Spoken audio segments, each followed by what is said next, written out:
இதன் மூலம் தொலைபேசி அழைப்புகளை மேற்கொள்ளலாம், கை கடிகாரத்தின் மூலமே புகைப்படங்களை எடுக்கலாம், பலவிதமான ஆப்ஸ்களை பயன்படுத்தலாம், எல்லாம் செய்யலாம். ஆனால் இது யதார்த்தமானதாக இருக்குமா?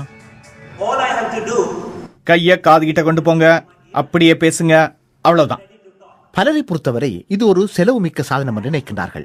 இது அப்படியல்ல. இது உடலில் அணிகின்ற ஒரு உயர் தொழில்நுட்ப புரட்சி. எதனையும் பதிவு செய்யும் கேமரா, ஒரு ரிஸ்ட் பேண்ட், உங்கள் உடல்நிலையை மற்றும் ஏனைய விஷயங்களை கண்காணிக்கும் ஒரு திரை என்று அனைத்தும் இதில் இருக்கும். கூகுள் கண்ணாடியும் இந்த புதிய போக்குக்கு ஒரு உதாரணம் தான். அத்துடன் ஏனைய சில ஸ்மார்ட் வாட்சுகள் ஏற்கனவே சந்தையில் இருக்கின்றன. ஆனால் ஐ வாட்ச் என்ற தொழில்நுட்பத்தை தயாரித்துக் கொண்டிருப்பதாக கூறுகின்ற தனது போட்டியாளரான ஆப்பிளை விட சாம்சங் இதில் முன்னணியில் நிற்கிறது.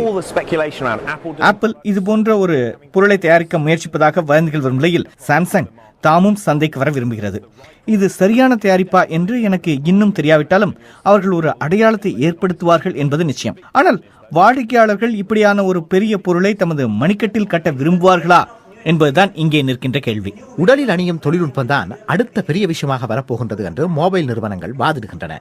ஒரு கைபேசியை கையில் கொண்டு செல்வதைப் போல ஸ்மார்ட் கடிகாரங்களும் யதார்த்தமாக பயன்படுத்தக்கூடியவைதான் என்பதை சாம்சங் தான் நிரூபித்தாக வேண்டும்.